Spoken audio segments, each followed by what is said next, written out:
you wonder in the background, who's doing all this? It's hard to fathom. And Fruitville, I read the article today or yesterday. They said, well, we've got more diverging diamonds coming at various intersections, Bee Ridge, Fruitville. What's going on out there? They obviously want to change 2050, allow all kinds of development out there, and I'm done. Thank you.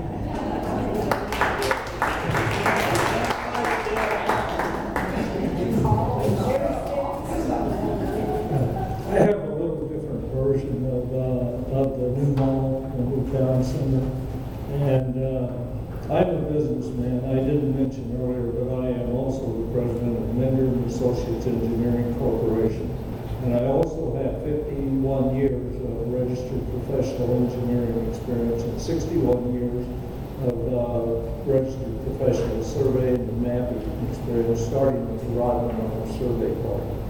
Now, if you look at the mall is going to bring in, it's going to create a number of jobs. It's going to bring in tax dollars, 7 cents on the dollar on every purchase in the mall. About 2.5 cents of that all comes to Sarasota County. That's going to be a considerable income impact to Sarasota County. Sarasota County is broke. They have 75 days of, I need to finish this. They have 75 days of emergency funds that have to be approved by Sarasota County. They've had negative income for the last 8 years. There's no surplus. And Sarasota County Administrator Jim Lay laid off over 300 county employees. Half of those employees were forced retirees. That has brought economic disaster to Sarasota County. This comes from actually the financial manager of Sarasota County. I met with him twice and reviewed the financial condition of Sarasota County. You got extra time, John, I tell you. Okay. We're going to do a couple more of the long form questions, and then we're going to go to a lightning round, yes/no type answers, which will get us out of here fairly quickly, but we do have to clean up these last couple things. My friend over here, Kathy Ben, says we have plenty of time. What else has anybody got to do, right? Okay. One thing that 2050 required, one of the policies, 5.1 or whatever it is, required that the county set up a joint planning group with all the municipalities in the county to work together on the planning for the entire, so they all plan together. Several months ago, we sent an email to the county asking for a report on the status and the work of that committee. Well, it turns out they'd forgotten all about it. There is no committee, there is no joint group, it hasn't done anything. So far we can call it a failure. So the question to you all is, what do you think? We've been how many years down the road now with 2050 that no joint municipality county planning effort going forward? What do you think the effect of that failure is? No, you talked too long last time, John.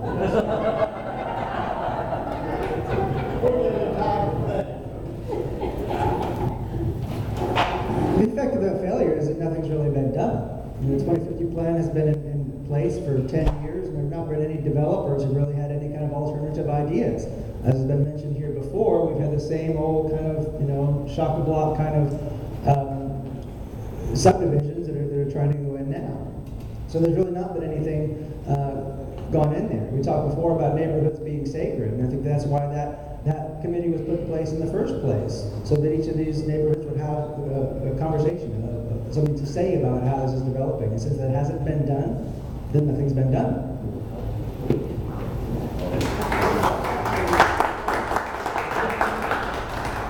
I'm not any good at repeating jokes, but I did I heard one a while ago that I thought was amusing, and it's good news and and bad news. So which do you want first? The guy said, well, tell me the bad news. And well, the bad news is that the government didn't do anything. Well, what's the good news? Well, the good news is the government didn't do anything. Yeah, they forgot to make up this plan, but it doesn't really matter.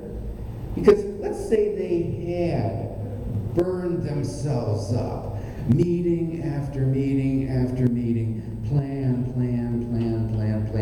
and get something perfect together like, oh, what do they call that one that, oh yeah, 2050. Yeah, okay, they get a really good plan like 2050. Well, the developers want to tear it all apart anyway, so we're right back into this,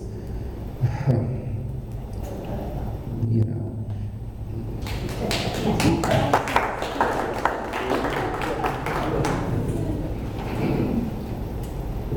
I like your joke, Pete. Well, I mean, this is an example. This isn't the only thing in the 2050 that they've ignored. So your government is failing you. So we need to get rid of them. We need to appoint new guards. We need to appoint people that are going to get the job done. We need to appoint people that understand the responsibility of government to the people.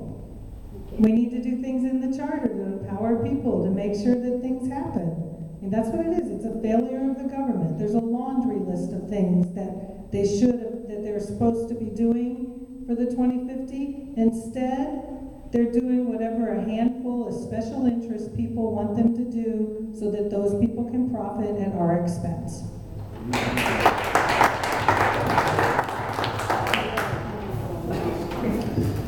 Well, you know, it's obvious the answer. The reason they don't talk to the cities about 2050, it's a very deliberate act. When you start talking to Northport, when you start talking to Venice, particularly those two cities, you find out that there's all kinds of developable lots already there within those cities.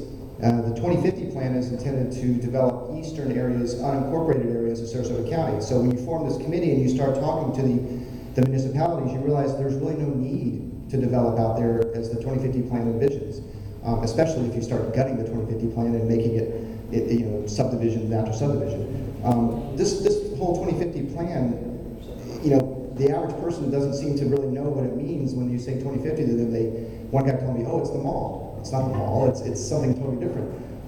But it's changed the character of this county in so many ways. We lost a very good county commissioner or county administrator. I called him a county commissioner last time I was here. County administrator Randall Reed. Had a plan to actually do an academic study of 2050 to find out what the ramifications were. And he basically lost his job because he brought that up.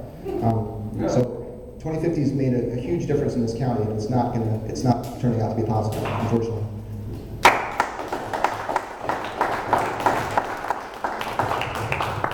Well, on the 2050, I'm going to say I support the changes which are being brought before the county commission very shortly now, and but I think it's too little, too late. And I live on the Palmer Ranch. The Palmer Ranch is a total planned community. If you want to look at the concept of a total planned community, also take a look at the meadows.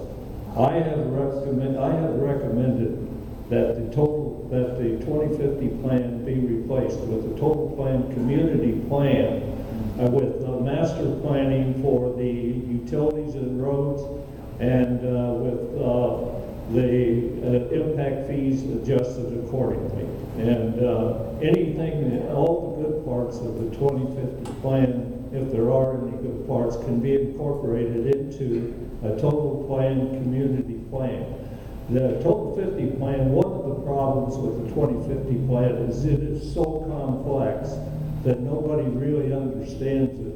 And I think that that's the reason that we've gotten into the situation we've gotten into, both economically and with no development, period. I look at a municipality or government just like I look at the corporation. You either have to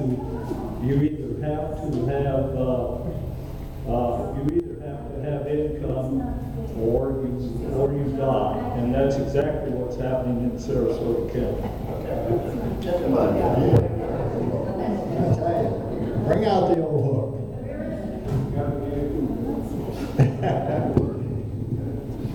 Okay, one more long form question, and then we'll go to the lightning round, as we call it. A few months ago, CONA brought growth expert Charles Marone here. We had a fundraiser, and he made a presentation. He's written books, and he speaks all over the country. He's highly recognized. And his point is that most of the development in cities, counties these days, the way it's developing and the cost of infrastructure and the cost of maintaining that infrastructure over the next 20, 30, 40 years will outrun the income available to pay those costs, which sort of goes back to the 10 mil cap question.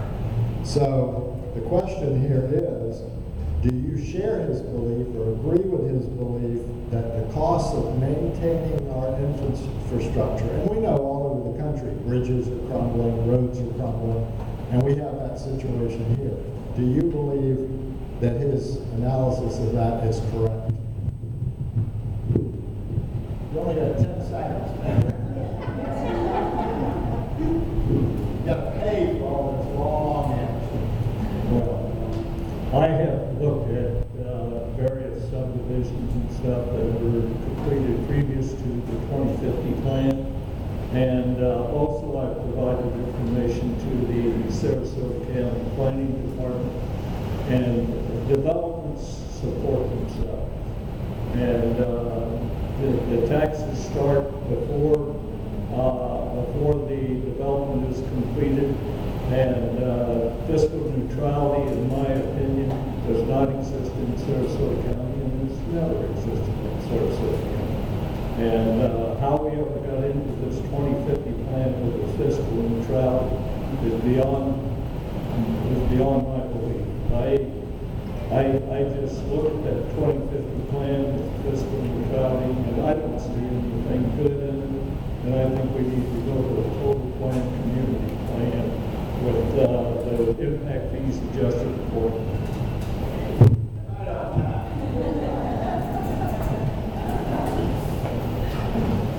Well, I have to admit I haven't read that study, so it's hard to really comment intelligently on it. But in general, when you go to these hearings about 2050 and you see the graphs, there's a telling point where I think it's 10, 15 years out, you start to see the lines heading the cost of the development versus the taxation that's going to support that development, on ad valorem taxes from those properties. And there's always a gap. And the gap is supposed to be made up by the developer 15 years out. He's supposed to pay that extra money that's needed to support the infrastructure. But who's writing the rules for these review processes, and who's writing the timetables for the reviews? It's the developers. They're the ones who are meeting behind closed doors. They're the ones who are recommending the consultants that the county hire to do these analyses. So it's very obvious what the result's going to be. And we're going to be the ones winding up paying that gap as it grows. And we know everything goes up in cost, it doesn't go down. So over the years, the burden is going to be on the current taxpayers, not on the developments themselves, clearly.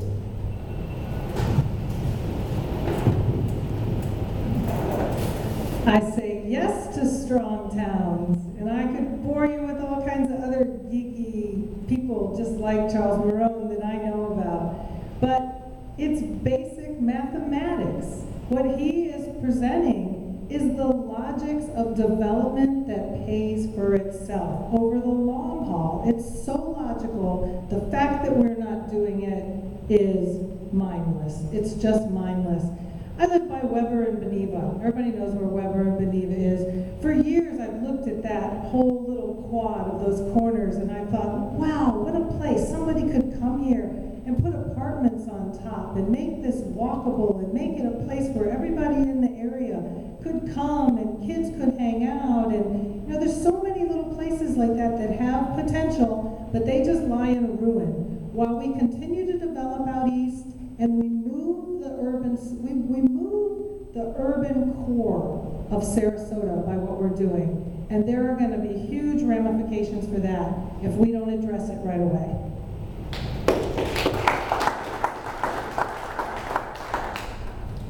We know, where'd Lord Dennis go? Oh, I guess we lost her. Oh, presentation about 2050 and how the urban service boundary and infill development. And the one thing that really caught my eye was how if you have a second story, you've got twice the value on the same footprint. And, oh, wait a minute. Now, if you went to 4 stories, well, now what if you went to 30 stories? Well, you'd have elevators then, and the elevators are your mass transit system.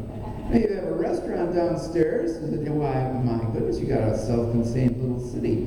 Now, what if you put one of those right in the what do they call that, the community center, where they have in the middle of the village? Okay, now you've got a bunch of housing there, and you're saving all this farmland and all this space for the little animals and plants and stuff.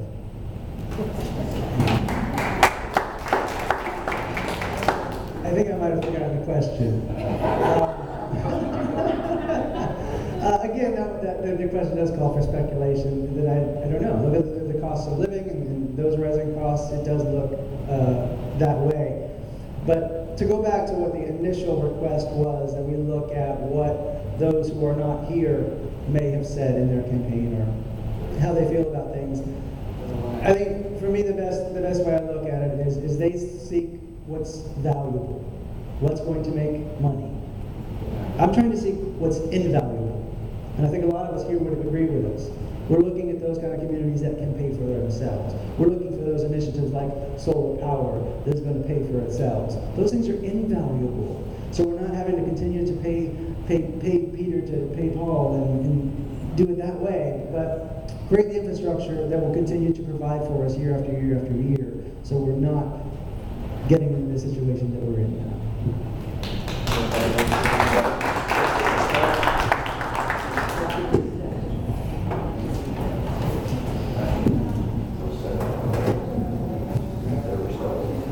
Speaking of the one big building notion, Pete, during the multi-stakeholder group thing, one of John O. Miller, who always has quirky notions, ways of approaching something, said, maybe we ought to put one great big tall building out east and then preserve everything else. Now, just to give you context also, John O. brought into one of our planning sessions maps, graphics of Bombay and Calcutta at the same scale of the maps all of our multi-stakeholder group was working on. And he put them down on Sarasota County and said, 13 million, 14 million people, 27 million people. Look how nicely they fit into Sarasota County. His point, of course, being, well, we can put 27 million people easily into Sarasota County. But then the question is, do we want to? And then if we don't want to, what is the number that we want to put in Sarasota County? And in reality, the 2050 plan was supposed to be a build-out plan that represented, if you added all the numbers in the 2050 plan, all the units, that would be the build-out quantity of dwelling units in Sarasota County. I had to get that in. This is the lightning round. These are just yes or no questions. That's all you have to say, yes or no. Okay, let's do the hand raise. That way we don't have to go yes, no, no. Okay. Question 1: do we need to keep and enforce concurrency, which is optional for counties now? The state has said counties can choose it themselves. Keep and enforce concurrency, yes. No.